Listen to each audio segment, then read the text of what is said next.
Good morning class 1 students. Welcome to your maths class. Today is 13th August 2020 and the day is Thursday. In today's class we are going to learn about rolling and sliding, and today's class is very interesting.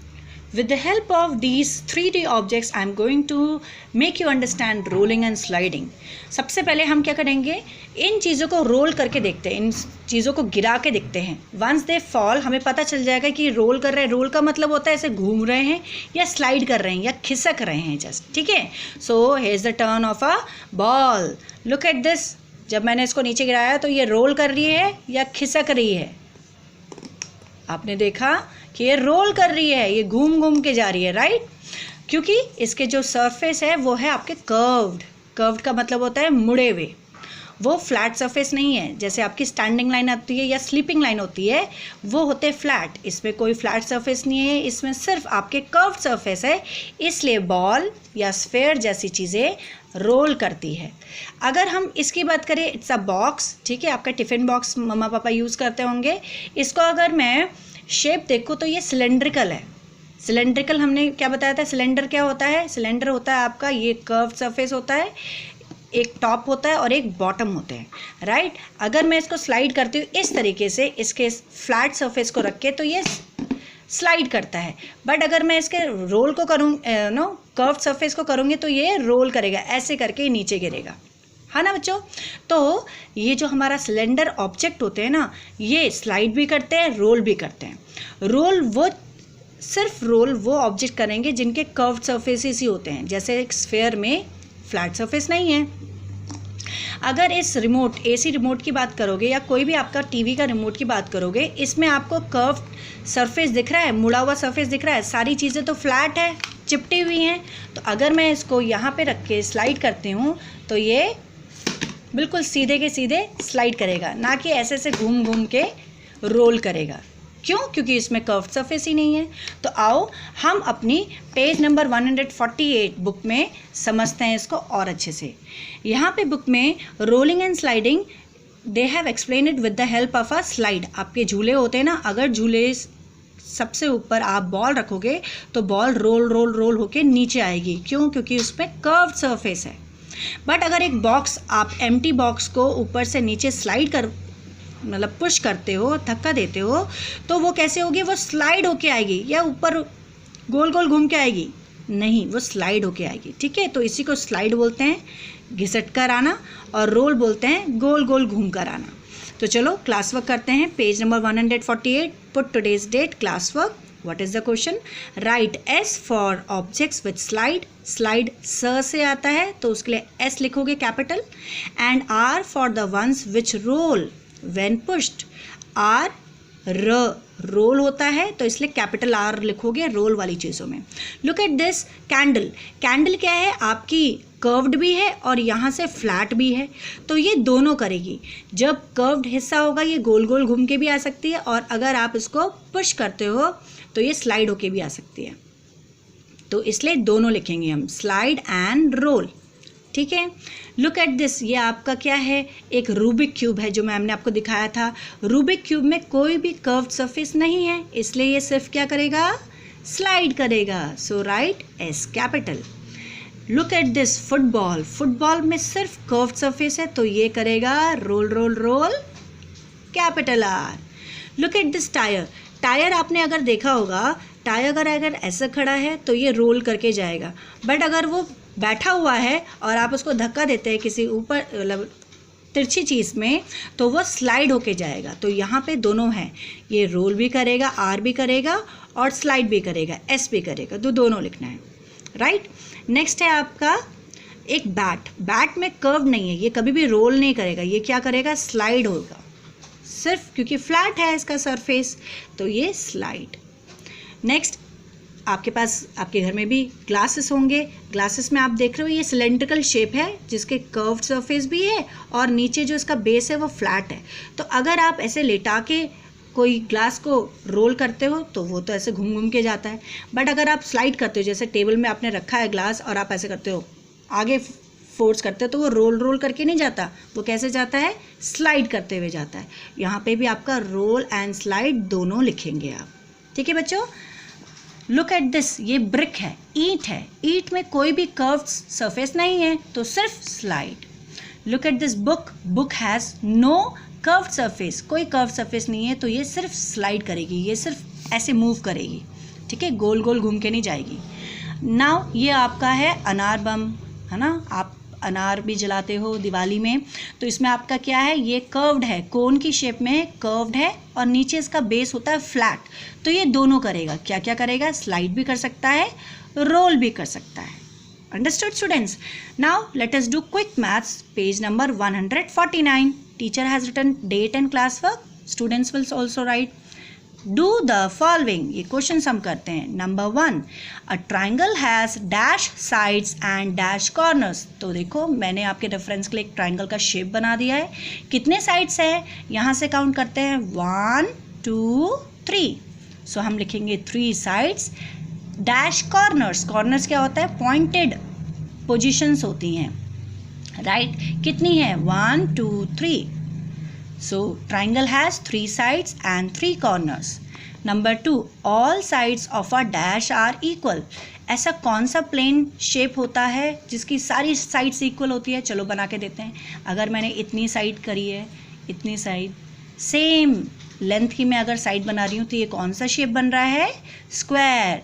All sides of a square, SQUARE. Students आपको plane shapes and solid shapes की spelling learn करना बहुत ज़रूरी है, exam में आपसे पूछा जाएगा, ठीक है, SQUARE square.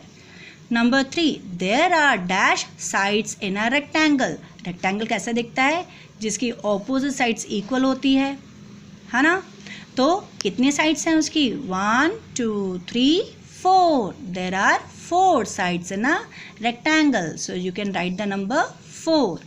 Number 4. A dash has no sides and no corner. किसके कोई sides and corners नहीं होते, याद है ना ये शेप, ये है आपकी सर्कल. सर्किल की कोई साइड नहीं है, यहाँ पे साइड का मतलब है स्ट्रेट लाइन, नहीं है ना, तो इसलिए हम लिखेंगे सर्कल की स्पेलिंग CIRCLE, को no sides no corners. Number 5, look at this, this is a line जिसके एंड पॉइंट का नाम दिया है CD. Dash is a straight line. क्या ये आपको स्ट्रेट लाइन दिखती है, यस और नो, नो, तो हम इसमें नो में टिक कर देंगे. 6, G एंड H करके एक लाइन का नाम है. This is a dash line. कैसी लाइन है, ऑप्शन में VERTICAL, vertical. HORI हॉरी, ZON zone, TAL टल, वर्टिकल हॉरिजॉन्टल. कौन सी लाइन है ये, स्टैंडिंग लाइन होती है आपकी, वर्टिकल. तो आप स्पेलिंग यहाँ से लिख सकते हो, छोटा छोटा लिखना पड़ेगा, स्पेस कम है, VERTICAL, vertical. Number 7, a cube is a dash shape. Cube कैसी शेप है, प्लेन शेप और सॉलिड शेप. क्यूब तो हमारी सॉलिड शेप है ना, आइस क्यूब, वो सॉलिड होता है, उसको आप हाथ में पकड़ सकते हो अच्छे से. Number 8, dash is an example of. ये देखो ये आपकी आइसक्रीम कोन है, नाम में ही पता चल गया कौन सा एग्जाम्पल है ये, कोन का, CONE, cone. 9th question, this is a bucket full of water. This is an example of, कौन सा शेप होता है बकेट का, सिलेंडर, CYLINDER, सिलेंडर. नंबर 10, ये आपका पेंसिल बॉक्स का है पिक्चर, जो कि एग्जाम्पल है. This is an example of a cuboid, CUBOID, cuboid, right students. ये स्पेलिंग्स आपको लर्न करनी है, ठीक है. Number 11, the base of a cone. चलो कोन तो ये बना हुआ ही है, जो उसका बेस है, बेस का मतलब होता है नीचे का part, has the shape of, किसका शेप होता है, CIRCLE, सर्कल का शेप होता है. आपने देखा ना बर्थडे कैप, उसको उल्टा करके ऐसे देखते हो, जो आप पार्ट आपका सिर में आता है वो कौन सी शेप का होता है, वो होता है सर्कल शेप का.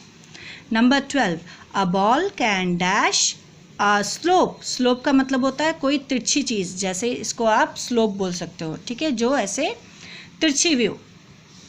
नंबर 12 में पूछ रहा अ बॉल जो है रोल डाउन करेगी या स्लाइड डाउन करेगी? जब नीचे गिरेगी स्लोप से तो वो रोल करके गिरेगी या स्लाइड होके गिरेगी? यस, आपका आंसर बिल्कुल सही है, रोल डाउन। स्पेलिंग आपको दे रखी है यहाँ पे, ठीक है, इसको आप लिखोगे। So students, this was your class work. अब आप बोलोगे मैम होमवर्क तो बनता है, क्योंकि क्लास वर्क तो आप वीडियो देखकर कर लोगे। होमवर्क में आप चैप्टर 9 का वर्कशीट करोगे। Put today's date, homework, question number 1, यहाँ पे वीडियो को पॉज करके आप कॉपी में लिख सकते हो। आइडेंटिफाई द प्लेन शेप्स, ये मैम ने प्लेन शेप्स ड्रॉ करी है। क्लॉक, ये सैंडविच, एनवलप, एंड ये आपका एक पिक्चर इमेज है। जैसे आपका फ्रेम होता है ना, पिक्चर फ्रेम का शेप है यहाँ पे स्क्वायर। यहाँ पे सारी प्लेन शेप्स आपने लिखनी है जो आपको शेप दिख रही है इन ऑब्जेक्ट्स में। Number 2, name the solid shape. This is a gift box, कौन सा शेप है आपको पता होगा, solid. This is a birthday cap, a ball and a colour box. आपके ऐसे भी कलर बॉक्स आते हैं ना जो सिलेंड्रिकल होते हैं। बुक, आइसक्रीम कोन, यहाँ पे इनकी शेप्स लिखनी है आपने, solid shape. Number 3, write S for the objects which slide and R for the ones which roll when pushed. तो मैंने यहाँ पे 4 चीज़ें दे रखी हैं, आपको लिखना है कि एस स्लाइड करेगा या आर रोल करेगा, जो हमने आज बुक में किया है। So this is your homework. Now we will go to abacus class. We will begin with Little Champs Level 1A Previous Homework। तो मैम आपको दिखाएंगी क्या होमवर्क के आंसर्स हैं। 30 पेज, 31 पेज, 30 पेज के आंसर्स चेक करना पॉज करके video, and 31 page, ठीक है। आज का जो हमारा है वो है नेक्स्ट पेज, जो है page number 32। We will write date, ठीक है। Subtracting using abacus scale। तो मैम ने ये abacus scale लिया, इसको मैम ने क्या किया, क्लियर करा अपने राइट हैंड से। मैम 2 क्वेश्चन करेंगी, बाकी आप करना, ठीक है। 2 + 2, ये 2 ऐड किया थंब से, अगेन 2 ऐड करा। 5 तो ऊपर है, अपर बीड इंडेक्स फिंगर से किया। -9 इंडेक्स फिंगर से सब्ट्रैक्शन होता है, ठीक है, माइनस होते हैं। तो -9 क्या है, 5 6 7 8 9। तो सारी बीड्स को हटा के क्या आंसर मिल रहा है हमारे अबैकस में, 0, क्योंकि कोई भी बीड हमारी आंसर लाइन में नहीं है। So we will write here 0। Now it is already clear. Moving to the next question. 1 + 2, इस तरीके से पेंसिल को आपने पकड़ना है, 3 फिंगर से पेंसिल पकड़ेंगे और ये दोनों फिंगर्स बीड्स को मूव करने के लिए।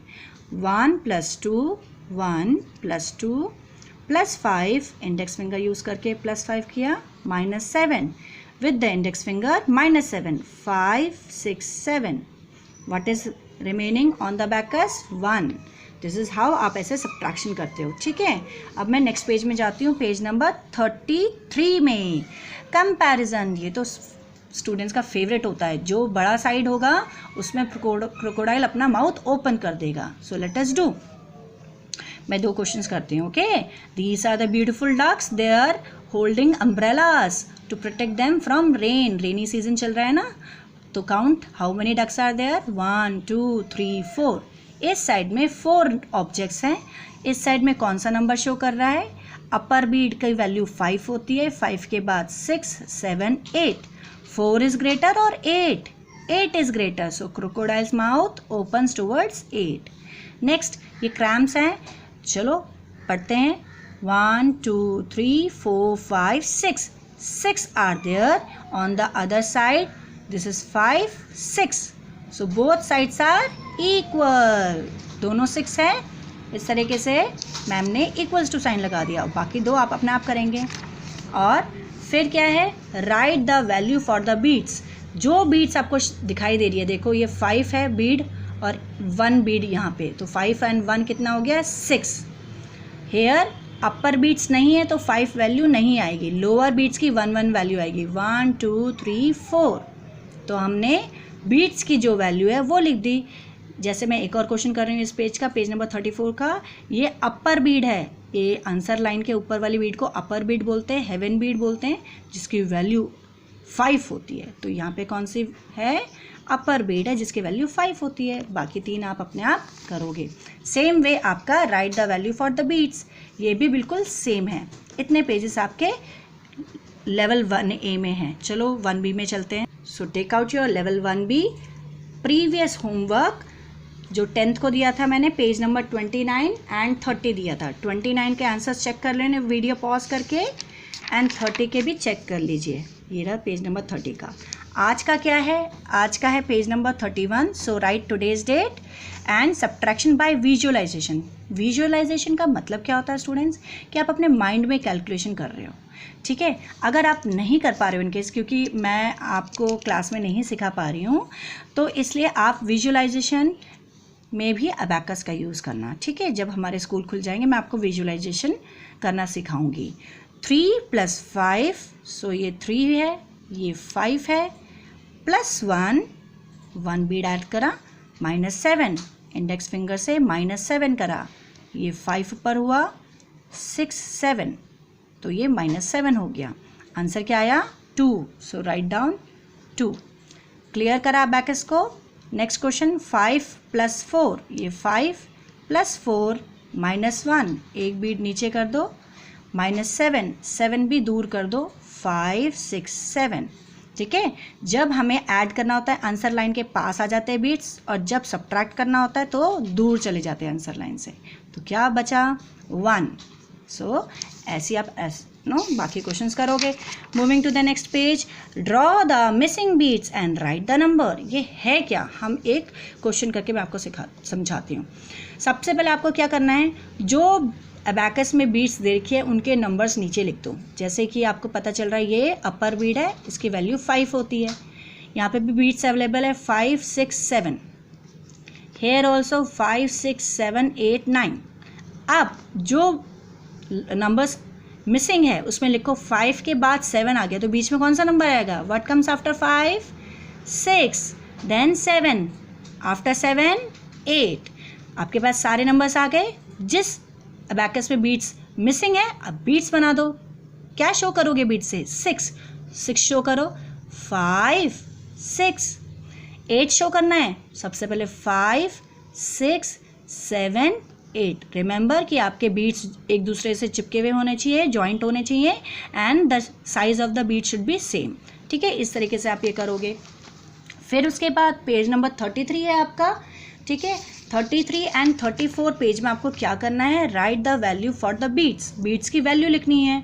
ये क्या है? 5 है, तो यहाँ पे लिख दो, ठीक है। बड़ा इजी है। पेज नंबर 33 एंड 34 आप एंजॉय करना। कल आपकी मैथ्स की क्लास नहीं है, इसलिए आपको 1-2 एक्स्ट्रा पेज दिए हैं, इसको कंप्लीट करना।